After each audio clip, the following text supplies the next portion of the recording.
Bonjour, c'est Gorky de la Team Bradva. On se retrouve aujourd'hui pour parler du SVD Dragunov Spring de la marque Snowwolf, mais c'est juste après ça.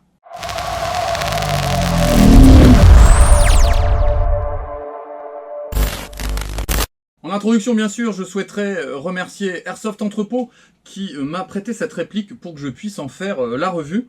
Alors, plutôt que vous faire un unboxing classique, je vais vous proposer, bien sûr, un unboxing, mais qui va correspondre à mes critères d'achat. Alors, c'est très subjectif, et ces critères ne sont pas hiérarchisés. À un moment donné, quand je vais parler du prix, ou quand je vais parler de la fonctionnalité, ou de la qualité de l'externe, c'est pas l'un puis l'autre, d'accord? On est vraiment sur 4 critères que je vais vous détailler et je vais vous faire cette présentation avec ces 4 critères. Ça vous donnera un petit peu mon prisme lorsque je suis confronté à une envie d'achat. Alors bien sûr, le prix va l'emporter essentiellement la plupart du temps. Si un jour je veux m'acheter un nouveau SVD AEG, je ne prendrai pas le LCT parce que je ne mettrai jamais 1000 € dans une réplique d'Airsoft. En tout cas, pas sur une sortie de boîte. Peut-être qu'au cumulé des upgrades externes et internes, mais certainement pas sur une sortie de boîte et certainement pas avec une qualité, on va dire, d'interne et de capacité de tir en sortie de boîte d'une LCT.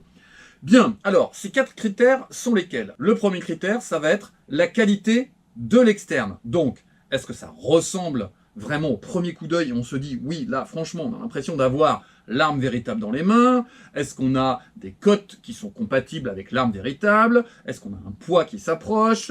Est-ce qu'on va avoir des matériaux de qualité? Et puis, est-ce qu'on va avoir l'ensemble des éléments qu'on est censé trouver sur l'arme véritable? Ça, c'est le premier critère, l'externe, en gros. Le deuxième critère, le prix, pas besoin de détailler. Le troisième critère, ça va être la reproduction, en fait, des fonctionnalités de la réplique. Je vous donne un exemple. Là, ici, j'ai un Gratch. Le Gratch est un pistolet avec une culasse mobile. Là, ici, j'ai une Repro. C'est une réplique, d'accord? La culasse est bien mobile et j'ai un système d'arrêt de tir en fin de chargeur, d'accord? Si là, j'utilise cette USP45 qui est un non-blowback, alors que l'arme est censée être à culasse mobile, là, la culasse ne bouge pas. On va avoir une reproduction de la fonctionnalité de l'arme qui sera de moins bonne qualité. C'est ce que j'appelle une reproduction des fonctions de l'arme. Et puis, en quatrième, je vais avoir la dimension opérationnelle de l'arme. Si je choisis d'avoir la réplique d'un fusil de précision, c'est que je souhaite avoir comme gameplay le gameplay d'un tireur de précision, un sniper, un tireur embusqué. Donc, je vais vouloir que ma réplique tire plus loin et plus précisément qu'un fusil d'assaut, et je vais souhaiter qu'elle m'apporte l'équivalent en discrétion qu'apporte un tir à 4, 500, 600 mètres, en sachant que on a très rarement un sniper précis à 80 mètres de manière on va dire répétée et régulière. Moi j'attends, lorsque j'achète une réplique, qu'elle me permette de jouer comme les soldats qui portent l'arme véritable. Bien, alors, si on commence par l'externe, ce SVD Dragunov de la marque Snowwolf va nous arriver dans une boîte polystyrène carton, alors quelque chose d'assez fragile, hein. Je ne vais pas vous la montrer, on est sur un simple polystyrène moulé, sous blister, par contre il va falloir en prendre grand soin. Il ne faudra pas l'utiliser pour déplacer votre réplique lorsque vous allez jouer. Il faudra le réserver pour une revente future, d'accord? Et on la rangeant bien avec soin. Donc on est vraiment sur une boîte, on va dire, premier prix, polystyrène sous blister.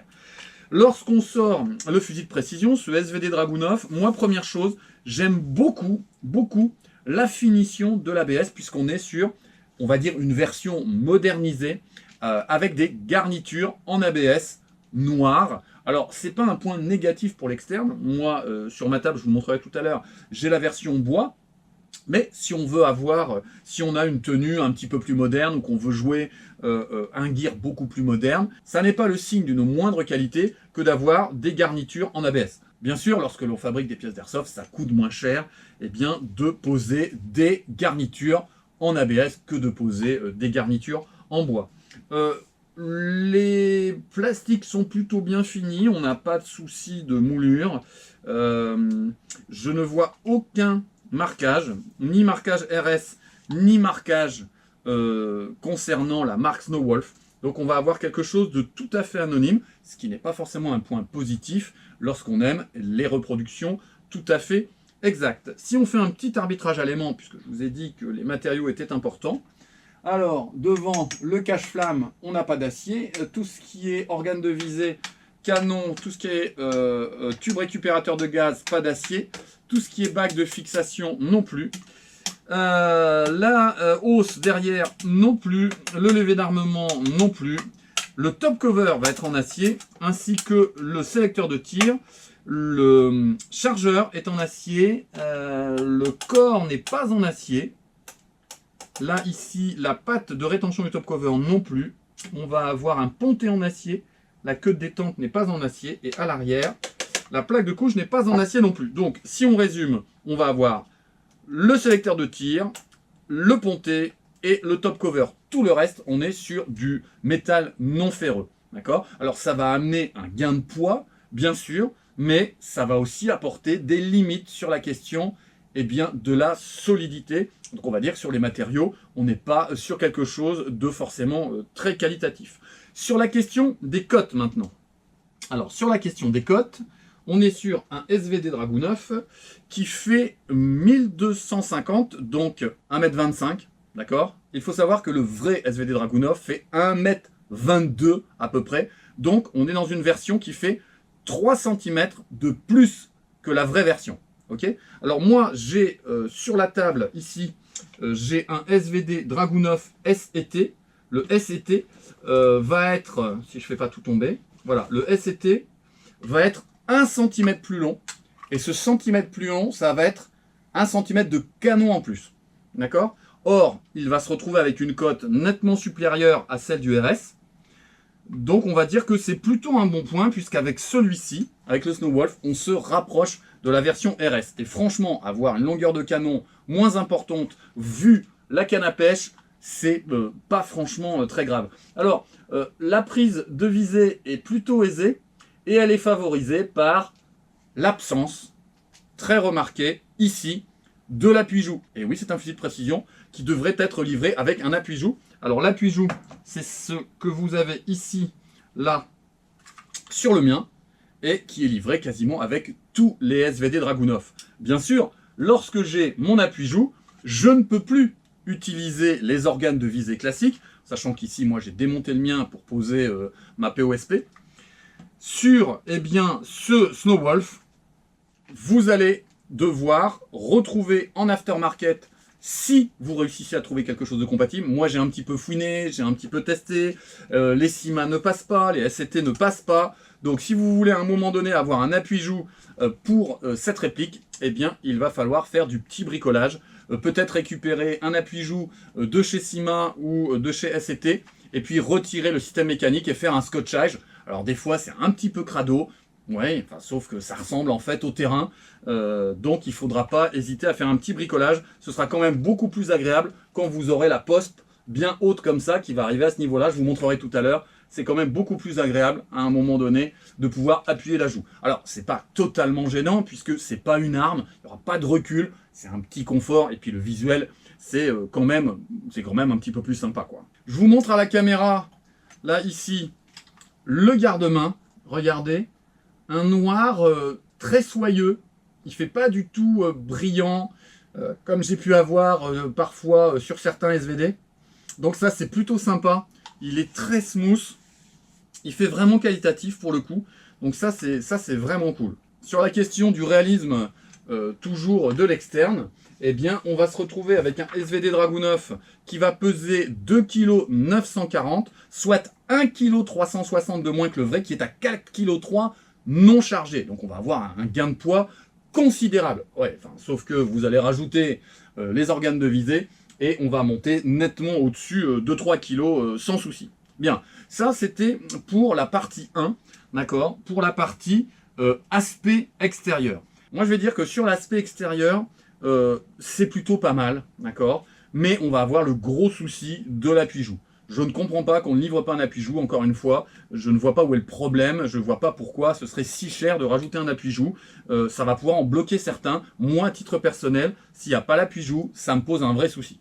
Bien, alors, on va aller sur l'axe 2 maintenant, sur la question du prix. Sur la question du prix, on va être sur une réplique extrêmement accessible, notamment si on a les 10% en fait d'Airsoft Entrepôt. C'est une réplique qui est aux alentours de 170 €. Chez Airsoft Entrepôt, il va être à 169,90 €. Avec les 10%, je suis à 152,91 €, c'est-à-dire 153 €. 153 € pour une base de fusil de sniper Spring, et j'expliquerai ce que c'est après tout à l'heure quand on parlera des fonctionnalités, c'est correct.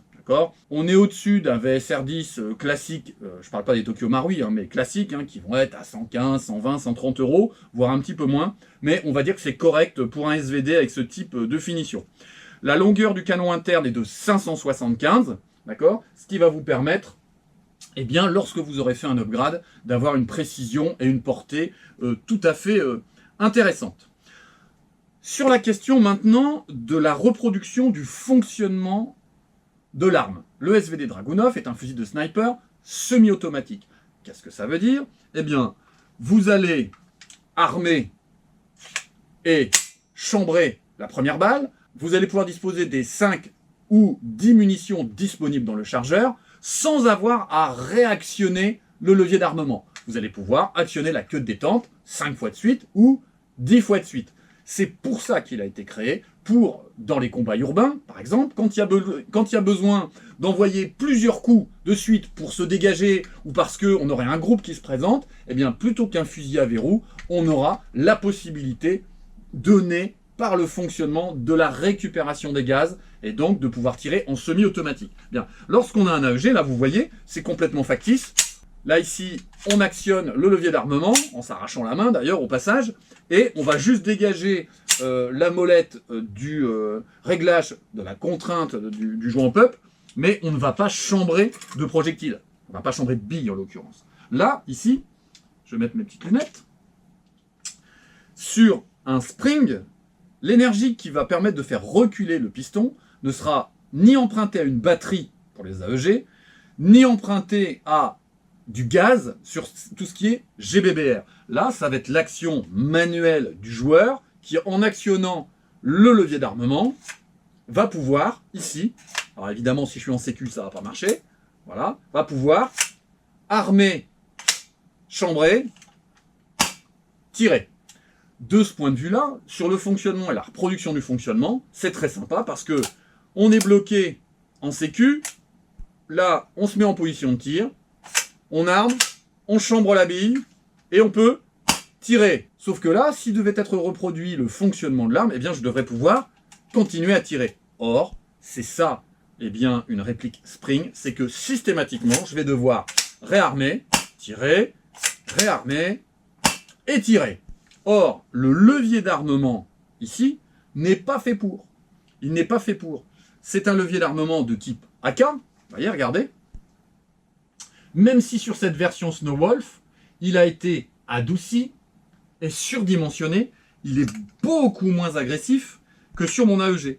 Sur mon AEG, je m'arrache la main si je fais des tirs à répétition. D'accord? Là, ici, regardez. On a quelque chose de beaucoup plus petit, de beaucoup plus anguleux et de très agressif qui n'est pas du tout fait pour être manipulé de manière répétée.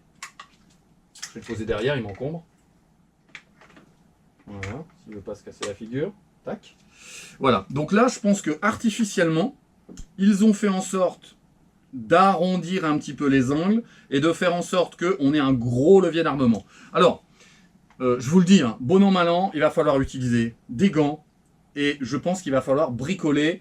Alors on appelle ça comme on veut, une rallonge, un expanseur de levier d'armement. D'ailleurs je vous mettrai un petit lien avec une photo. Il existe comme ça des espèces de capuchons.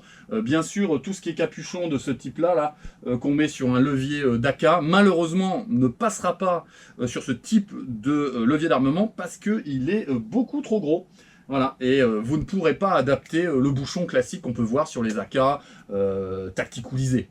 Alors, on a un bon point, c'est le réalisme de l'armement, et on a un mauvais point sur la fonctionnalité, c'est que on perd le fonctionnement semi-automatique qu'on avait avec le GBBR et avec l'AEG. Dans la suite des fonctionnalités, c'est est-ce que je vais pouvoir adapter une réplique ou une véritable POSP. Voilà, on est vraiment sur, on va dire, la lunette de précision qu'on s'attend de voir sur ce type de réplique. Voilà, alors celle-ci n'est pas russe, c'est une biélorusse.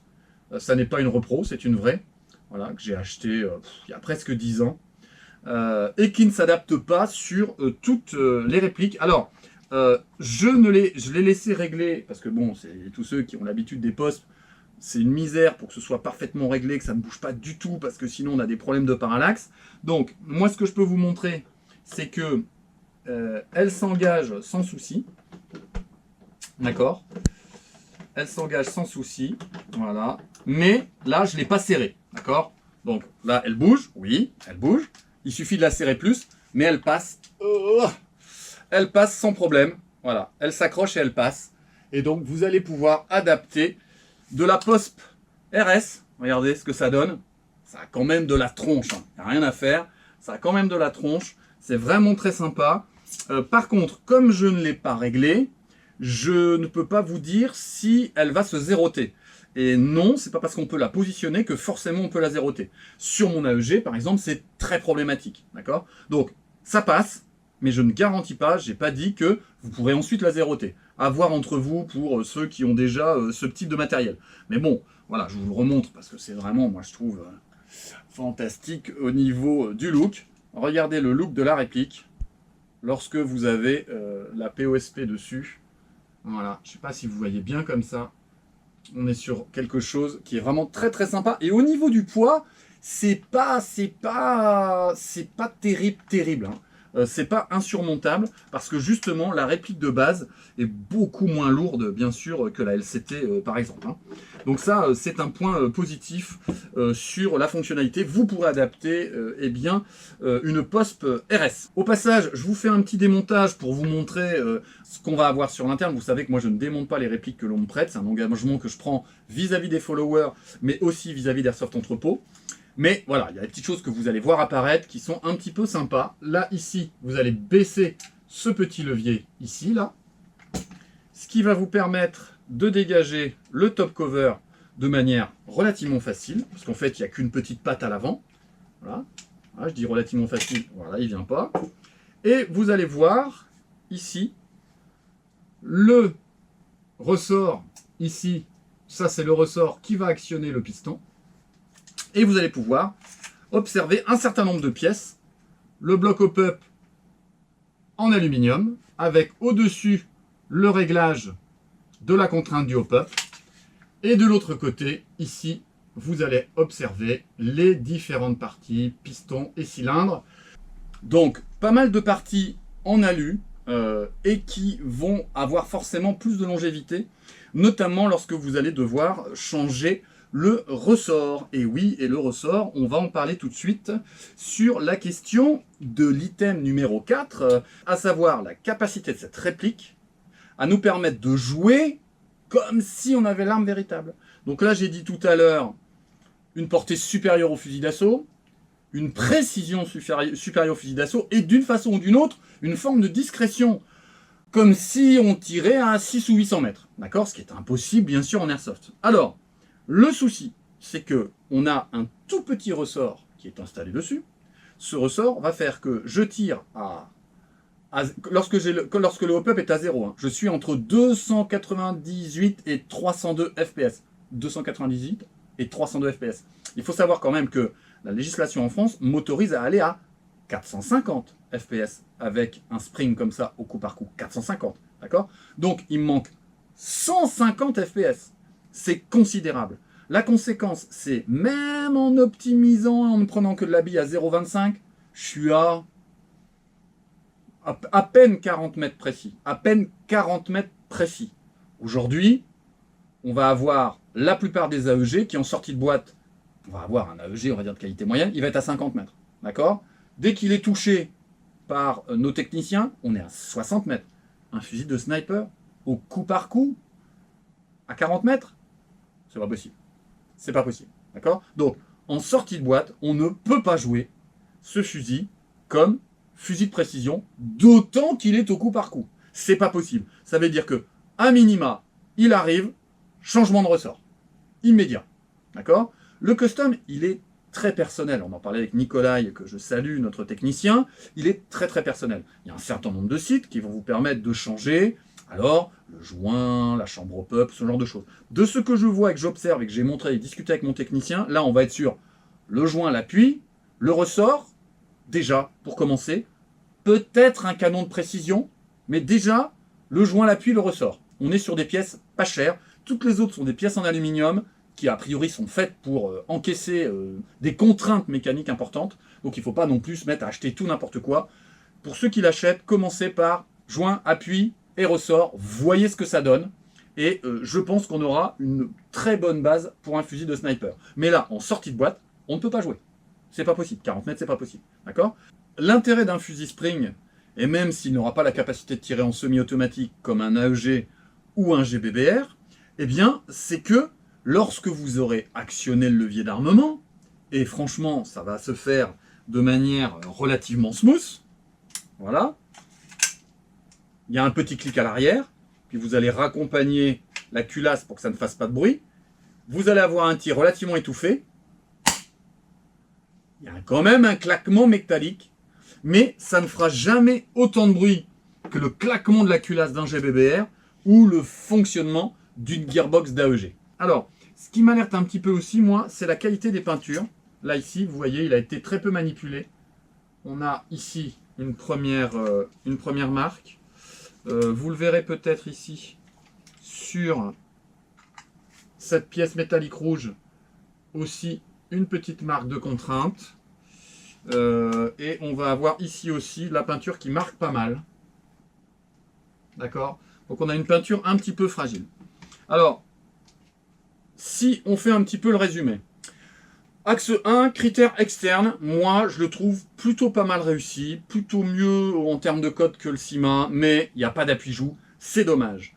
Deuxième critère, sur le prix, bon il est au prix. Hein, franchement, un SVD en Spring, voilà, il est aux alentours de 170 €. Oui d'accord, un VSR10 c'est un peu moins cher, mais bon on est sur une réplique un peu particulière. Sur le critère reproduction des fonctionnalités, on a l'armement manuel, on n'a pas le fonctionnement semi-automatique. On peut mettre la réplique biélorusse dessus, donc c'est pas mal, mais on ne retrouve pas du tout la dimension semi-automatique qu'on peut avoir sur la l'AEG ou le GBBR. Sur la capacité de cette réplique à être jouée en sortie de boîte, hein, comme un fusil de précision, pas du tout. On a une portée à 40 mètres.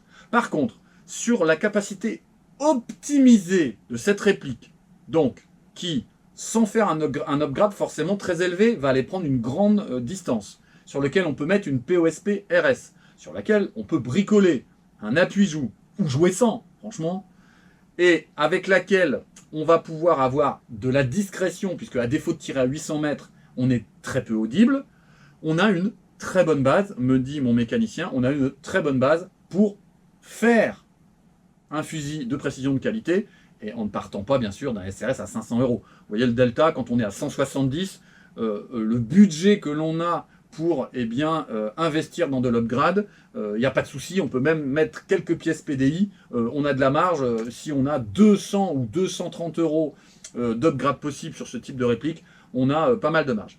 Bien, j'arrive au bout de cette revue. Vous avez peut-être remarqué pour certains la casquette qui est là.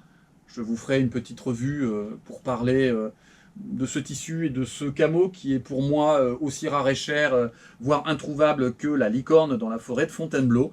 Voilà, donc vous me direz si vous avez reconnu, je pense qu'il y en a plein qui ont reconnu et qui n'ont même pas attendu que j'en parle pour reconnaître. On va bientôt se retrouver pour un certain nombre d'entre vous sur l'OP de la TAT et à l'issue de cette OP, je vous ferai une petite revue sur tout ce qui est NVG et jeux de nuit, traceurs, bitraçants, torches. Voilà, donc je suis en train d'expérimenter un certain nombre de choses, j'ai envie de partager mon expérience avec vous, parce que je vois de tout et de très différent dans la façon d'aborder la question des OP de nuit.